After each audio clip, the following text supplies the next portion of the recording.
بیٹا نعمت ہے تو بیٹی رحمت ہے، ایسا لوگ کہتے ہیں۔ ہمارا سمجھنا یہ ہے کہ دونوں رحمت بھی ہیں، دونوں نعمت بھی ہیں، اللہ کی عطا ہے۔ اللہ تعالیٰ چاہے تو بیٹا دے دیں، اللہ تعالیٰ چاہے تو بیٹی دے دیں۔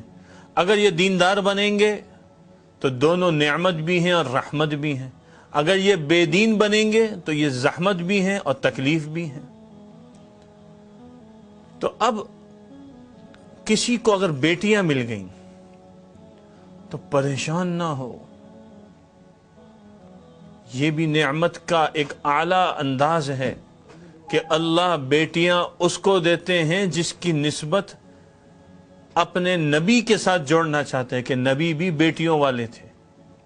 آپ صلی اللہ علیہ وسلم کی 4 بیٹیاں تھیں، حضرت زینب، حضرت رقیہ، حضرت ام کلثوم، حضرت فاطمہ رضی اللہ عنہن، یہ 4 بیٹیاں تھیں۔ تو ہمارے نبی بھی بیٹیوں والے، اور بیٹیوں کے اوپر خرچ کرنا، ان کے اوپر لگانا، اس کی باقاعدہ ترغیب آئی ہے۔ بلکہ جس کے پاس بیٹیاں نہیں ہیں، بہنیں ہیں، وہ ان کے اوپر خرچ کرے تو اس کی بھی فضیلت وارد ہوئی ہے۔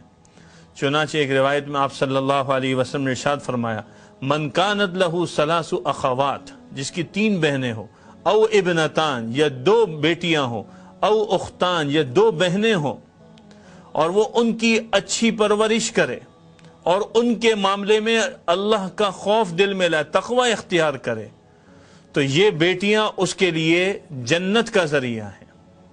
2 چیزیں فرمائیں، ایک اچھی پرورش کرنا، دوسرا ان کے معاملے میں اللہ سے ڈرتے رہنا۔ ایک روایت میں آپ صلی اللہ علیہ وسلم نے ارشاد فرمایا کہ جس کو بیٹیاں دی گئیں اور بیٹیوں کے ذریعے وہ آزمایا گیا، تو ایک روایت میں یہ ارشاد ہے کہ یہ اس کے لیے حجاب ہوں گی آخرت میں، حجاب، پردہ ہوں گی۔ ایک روایت میں فرمایا ستر ہوں گی، آڑ ہوں گی۔ تو حجاب ہونا، ستر ہونا، یہ اللہ رب العزت نے بیٹیوں والوں کو یہ فضیلت عطا فرمائی۔ بیٹیوں پہ خرچ کرنا، بہنوں پہ لگانا، یہ اللہ نے سعادت دی ہے۔ میرے شیخ و مرشد عارف باللہ حضرت واسف منظور صاحب رحمۃ اللہ علیہ سے بارہا یہ بات سنی کہ جو بیٹیوں پر اور بہنوں پر لگاتے ہیں، ہم نے انہیں ہمیشہ پھلتے پھولتے دیکھا۔ بیٹیوں پہ خرچ کرنے پر سوچنا نہیں چاہیے۔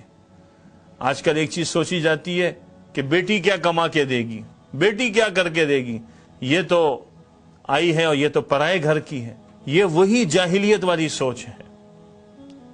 اذا بشر احدهم بالانثى ظل وجهه مسودا وهو كظيم، چہرہ سیاہ ہو جاتا اور دل اندر سے غم کے مارے ایک کیفیت کے ساتھ چل رہا ہوتا، سر چھپاتا پھرتا تھا۔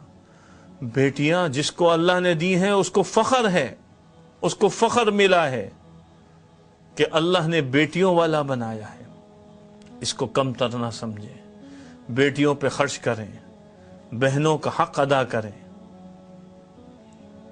اور ان کی اچھی پرورش کریں، ان کو اچھی تعلیم دیں، اچھی تربیت دیں، ان کے اخلاق پر فکر کریں، ان کی صفات پر فکر کریں، ان کی کردار سازی کریں، اور یاد رکھیں کہ جب بیٹیوں کی اچھی پرورش ہوگی، یہی بیٹیاں کل کو بہترین مائیں بنیں گی، اور جب بیٹیاں بہترین مائیں بنتی ہیں تو بہترین خاندان اس سے وجود میں آتے ہیں۔ خاندانوں کا وجود عورتوں سے ہے۔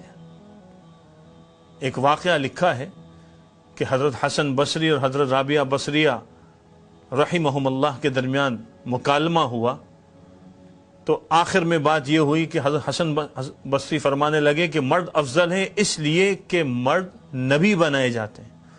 تو رابعہ بصریہ فرمانے لگی کہ عورت ٹھیک ہے نبی نہیں بنتی، لیکن نبی کی ماں بھی عورت بنتی ہے۔